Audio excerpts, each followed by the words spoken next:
going to be here all night. Thank you. Thank you very much. Good evening, everybody. Good evening, Worcester.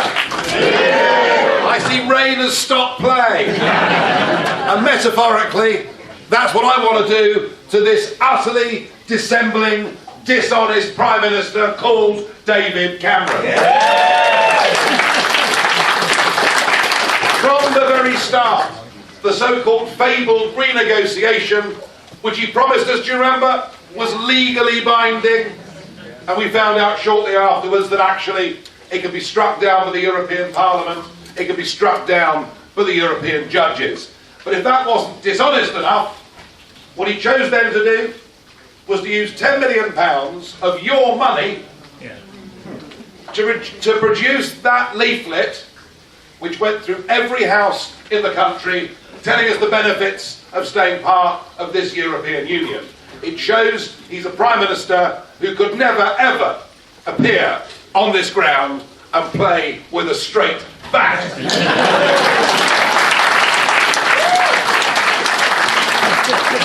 So I don't know what you've done with that leaflet, no, just... But I did, no, I booked an appointment and I bowled up Downing Street and I posted it straight back through his bloody door. And I recommend you send yours back too. But I think all of this maybe is having an effect. Some of you may have watched Prime Minister's Questions yesterday. Yes. When he was asked a question from an Exeter Member of Parliament about me. This tends to happen quite a lot in Prime Minister's Questions. And he said that the way I pronounced my name sounded rather poncy. Now, I won't go into the classical definition of what a ponce is, because it really would be fairly insulting. But it struck me. I must be getting under his skin, mustn't I? I must be getting under his skin. I've got a feeling that he and Samantha, before they go to bed every night now, stick pins in an effigy of me.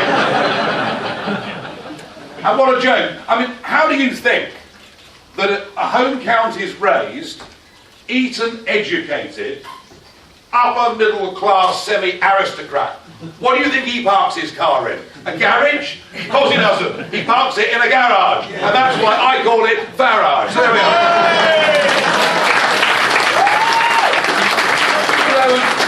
If we were in Bolton, they say Farage, and I haven't got a problem with that. But I think we maybe got him on the run. And the reason we're under his skin, you may have seen in the YouGov polling that was out this morning. Now, next week, next Thursday, May the 5th, is a pretty remarkable day in British politics. We have elections for the Scottish Parliament. We have elections for the Welsh Assembly. We have elections for the Northern Ireland Assembly. We have elections for the London Mayor and the London Assembly. We have a parliamentary by-election in Ogmore in West Wales. We have a parliamentary by-election in Sheffield Brightside. We also have nearly 2,600 English council seats that are being contested, and on top of that we have police and crime commissioners. And I'm pleased to tell you that not only is UKIP standing in 34 of those police and crime commissioner seats, but we're standing in 1,500 of the English council seats, and you are looking at the only party leader who next Friday and Saturday, when these results come through, will have won seats in all 4 of those regional parliaments. And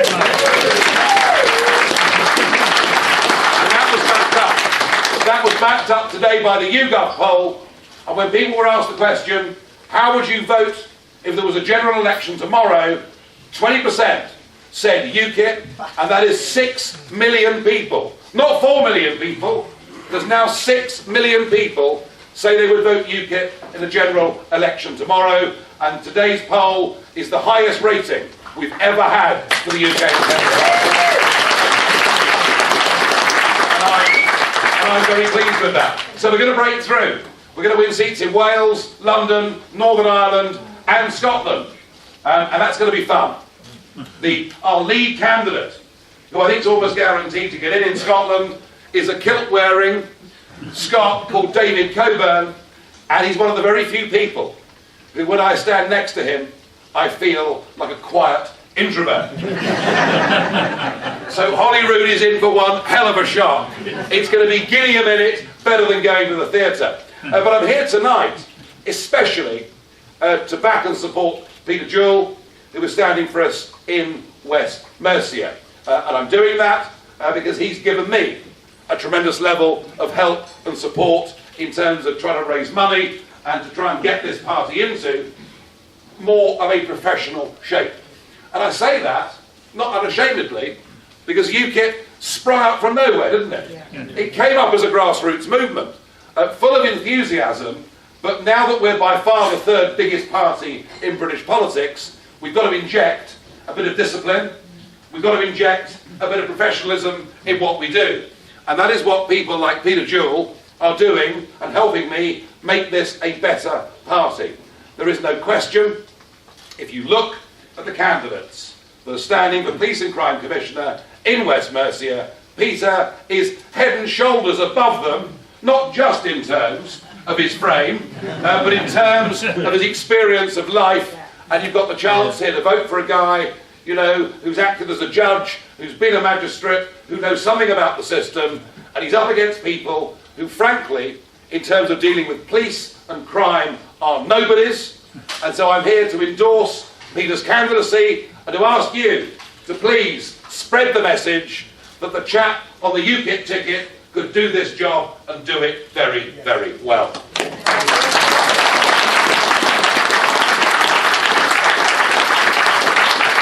So I will continue my whirlwind tour until next Thursday, and I'm going to go back to Northern Ireland and back to Scotland and back to Wales. And when we get UKIP voices in those assemblies, what it means is there will be more Eurosceptic voices in elected British politics. And that makes a difference for the event that will take place on June the 23rd. Some of you may have heard of it, it's a referendum. Now, where are we with this referendum? Well, what we've seen is a clubbing together of virtually every single international organisation and body. The OECD tell us we'll lose a month's salary. The International Monetary Fund tell us we'll be poorer. George Osborne, or Gideon, his real name, of course, but there we are. Now, the Chancellor, who has difficulty in predicting what the budget deficit will be in 3 weeks' time, has told us exactly where we'll be in 2030, namely impoverished. And Goldman Sachs tell us the same thing, as do JP Morgan, as do Siemens Engineering, as do endless retired European commissioners. It's as if the entire international, political, big banking and multinational class have clubbed together to try and threaten and bully the British people. It is absolutely shameful, but then they know. They know that opposition to this European project is growing right across the continent. I was in the Netherlands a month ago where they had a referendum on the extension of the EU to include the Ukraine, and the Dutch rejected it. The Danes had a referendum in December on whether they should opt in to the European arrest warrant, and they said no. So the international community knows that opposition in France and in Greece and in Spain and the Netherlands and Sweden and Finland and everywhere is growing, and their big fear is that if Britain votes for Brexit, we effectively will have knocked out the bottom brick in the wall and the rest will come tumbling down.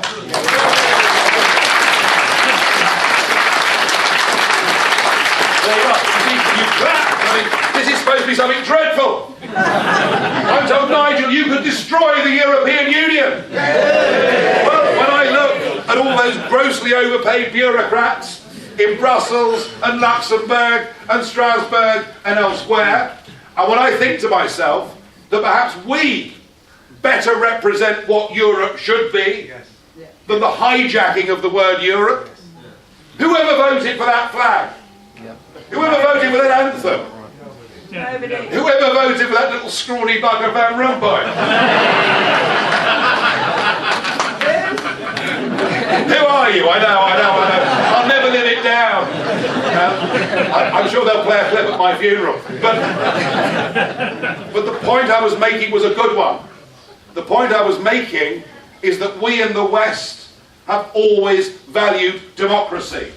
We in the West have believed that we should vote for governments that make our laws, and once every 5 years or so have the opportunity to sack them and to replace them with somebody else with an entirely different manifesto. That is what parliamentary democracy is. It is something so fundamental. It is something so fundamental that those that went before us actually went to war to defend the very principle of independence.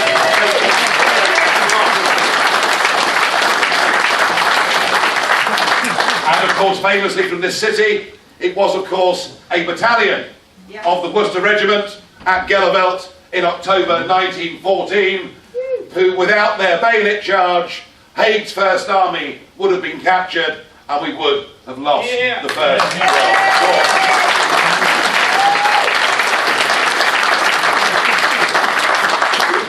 Sorry, I just couldn't resist that. I'm a very keen military historian, and for those that don't know, do go and look it up. But what the Worcesters did at Gallivelt genuinely was the action that stopped us from losing World War I. The point I'm making is we believe in democracy. And as members of this European Union, we cannot call ourselves a democracy, and here's why.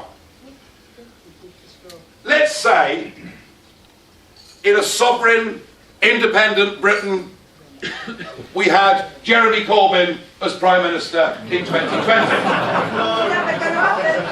Now, this is looking increasingly unlikely, and the chances of Ken Livingstone being his Chancellor are today. Can you imagine if a UKIP MEP or a UKIP councillor had made those appalling comments about Hitler and the Jews? Can you imagine what the hue and cry would have been?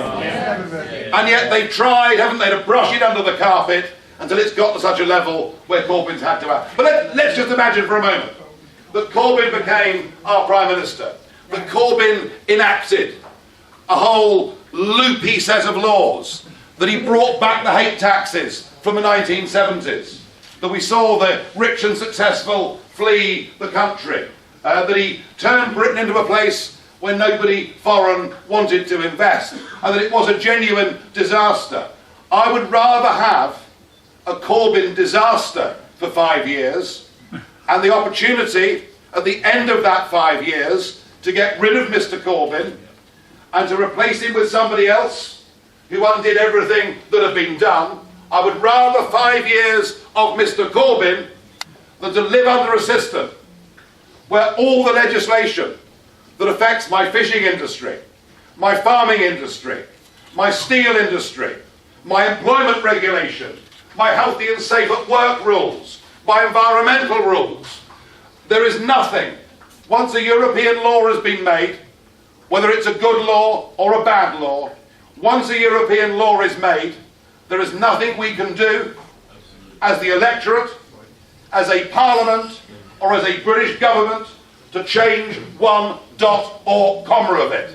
We have found ourselves lied to 40 years ago, being told it was all about trade and not to worry our little heads, and we found ourselves now in a political union that makes 75% of our laws that we cannot change.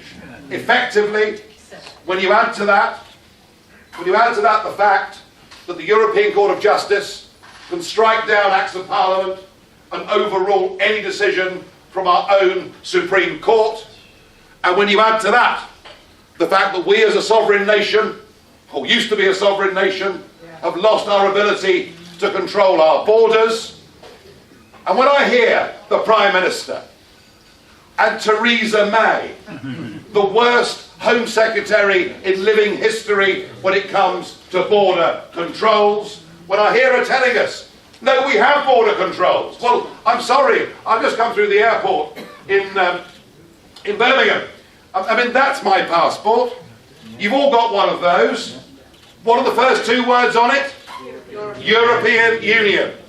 We are now citizens of a new legal entity. It's moved a long way, has it not, from the common market back in the 1970s. That passport is now effectively available to 508 million people. Any one of those 508 million people is entitled to come and live in this country with exactly the same rights that we have. And we now have net migration into Britain running at 10 times the post-war average. This is not about being against anybody. It's not about being nasty. It's about saying that a normal country controls its borders. A normal country decides who can come and live in it. And a normal country with a good government says that its first duty is to put the interests of its own people first.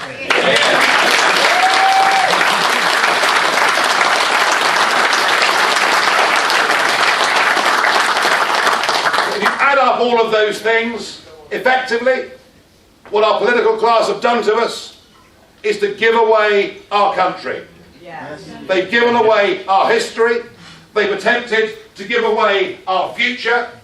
And that is why this vote that we have on June the 23rd will without doubt be the most important and the most significant vote any of you will have in your lifetimes. And to beat the establishment, and to beat Goldman Sachs, and to beat Siemens Engineering, and to beat Lord Mandelson. All right, Tony Blair. To beat these people, we have got to build a people's army of ordinary folk in this country who are prepared to put their shoulder to the wheel, to persuade their friends, their families, people in their local golf club, bridge club, women's institute, wherever it is that you may go. And goodness me, I'm doing my bit. Not just speaking at these meetings, I'm touring pubs endlessly.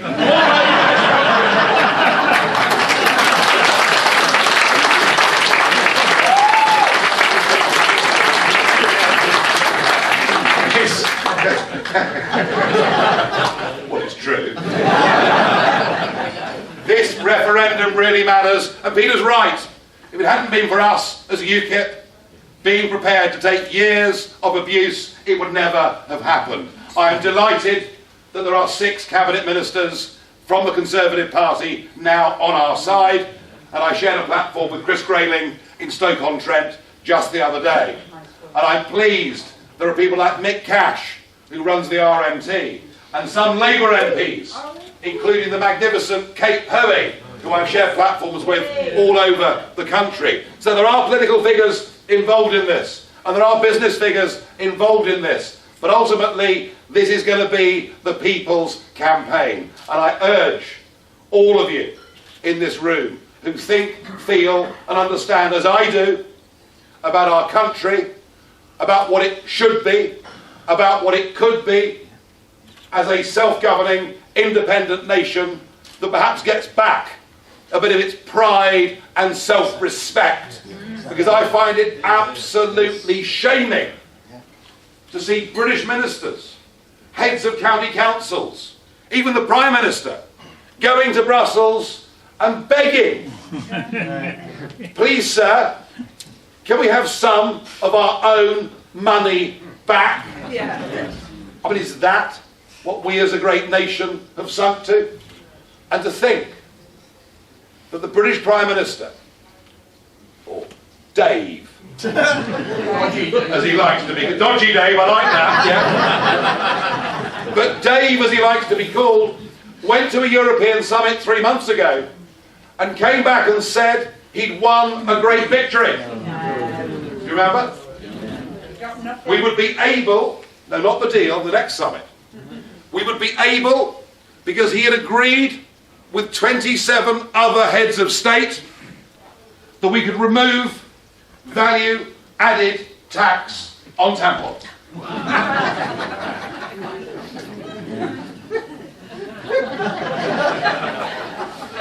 That is now presented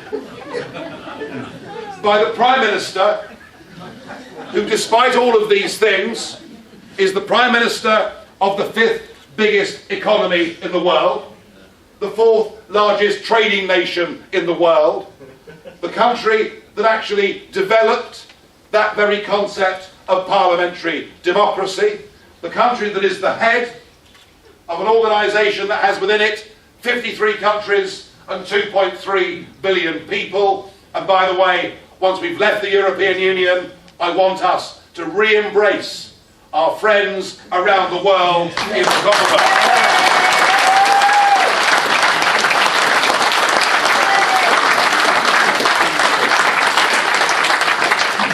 But no, our Prime Minister claims victory because a few other heads of government and a few bureaucrats are allowing us to remove VAT on tampons.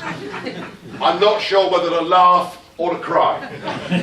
Because if you think about it, I repeat the point, is that what we as a nation have sunk to? I don't believe we have. I believe in Britain, I believe in the British people. I believe in our ability not to get everything right, but to get a lot more right for ourselves than foreign bureaucrats will do for our fishing industries and our farming industries and our small businesses and our steel industries, and certainly in terms of control of our borders. I've put 20 years of my life into this because I do believe it is the single most important question we will face in our lifetimes, and we have in 57 days the chance to change the future of history. It's a journey that I am completely dedicated to, and I ask you and I invite you to come with me on that journey. Thank you.